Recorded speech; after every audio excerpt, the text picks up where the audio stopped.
If you're watching this video, no doubt you've got questions about this Reacher extra loud vibrating alarm clock. So we're going to start with just unboxing the thing, taking a first general look at it. So let's get going. Okay, so you can already see how big the box is compared to my hand. All right. So the bit of documentation, some brief instructions there.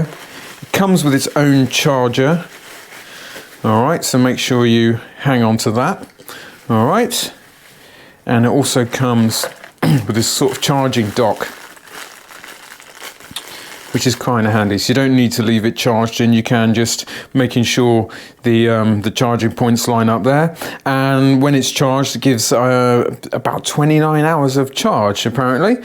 So here's the actual alarm clock itself. Again, you can see the size of it. It's really nice. It's really compact, so it'd be easy to sort of take around with you. It's not very heavy. It's kind of got this sort of mesh cloth on both sides, okay? And then it's got a series of buttons. Let's take a bit of a closer look. Just got the power button. That will select your alarm mode, whether you want sound and vibration or one or the other. There, the alarm and time setting mode, snooze, obviously just your plus and minus to toggle between times.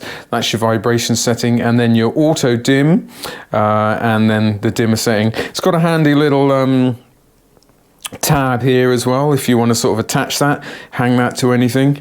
That's pretty handy. So yeah, generally that's how the thing looks. So we're going to turn it on, and it takes a moment to spring to life. Now you'll notice, due to the mesh cloth overlay, the screen can be a little bit obscured. I'm here in bright daylight. Obviously in the dark it's gonna work much more effectively. Okay, to set the time, you're just gonna press that. Sorry, hold that down, long press it, and you can toggle between the different hours, minutes, 12 or 24 hours, and so on and so forth. So that's nice and easy. Okay, the alarm you can set here. Again, you're going to move between hours, minutes, and then if you press it again, you get different alarm sounds. This is the one I was on previously. It's got up to 5. I really like this one. This is cool. But if you're going for maximum volume and you just want something that's going to wake you up, one of these may be better. And then if you press the alarm one final time, that's the volume, okay? We'll give a demonstration of the maximum volume of this thing in a little bit, but trust me, it is very loud.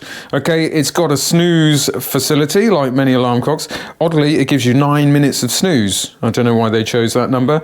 And then if you want to cancel that, you just press the alarm and it would go on to the next day.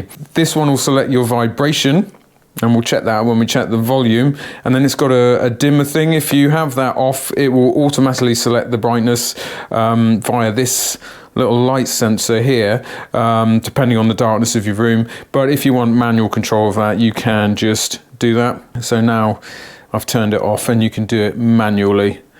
All right. So very, very simple to use. It's all kind of intuitive stuff. One drawback to be aware of, it doesn't have like sort of weekend hours. It's just it doesn't recognize time of day. So do bear that in mind. If you're using this for example, for waking up for work on the week, do remember to turn it off at the weekend, because that could really ruin your lie-in. We are now going to look at how loud this thing actually is. All right, so I'm going to select the alarm, and let's select a sound that's going to give a good test of that. So it's got 15 different increments of volume, so I've turned it down to number 1 there. It's getting louder and louder, as you can no doubt hear.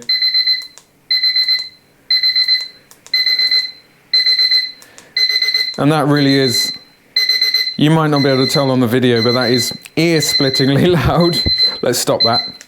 So yeah, if you're in any doubt, this is a very, very loud alarm clock. It would take a special kind of person to sleep through that, indeed. And then, of course, you do have the option of the vibration as well. Okay, so 5 different levels of vibration. Okay, and the best thing to do is to put that on a table.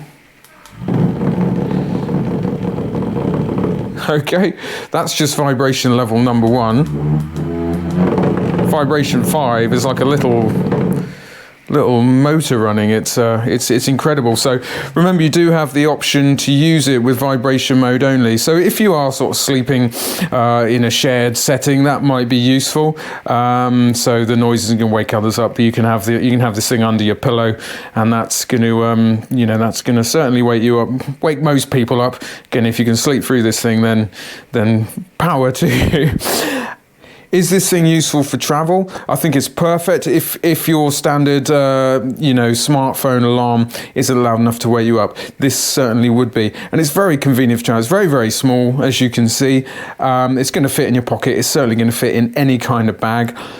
You don't need to take the charging dock for shorter trips. This thing apparently has 29 hours of battery life, so that's going to, that's going to last you a fair while. And then you've got the option of whether you want it to have it on the sound plus vibration, or vibration only. So yeah, vibration only might be useful if you're in a shared setting. Let's say you're traveling, you're in a hostel, or maybe you're sleeping on public transport. Something that's going to be a bit less intrusive on your neighbours. So that's really useful. So yeah, it's perfect for travel. Absolutely great.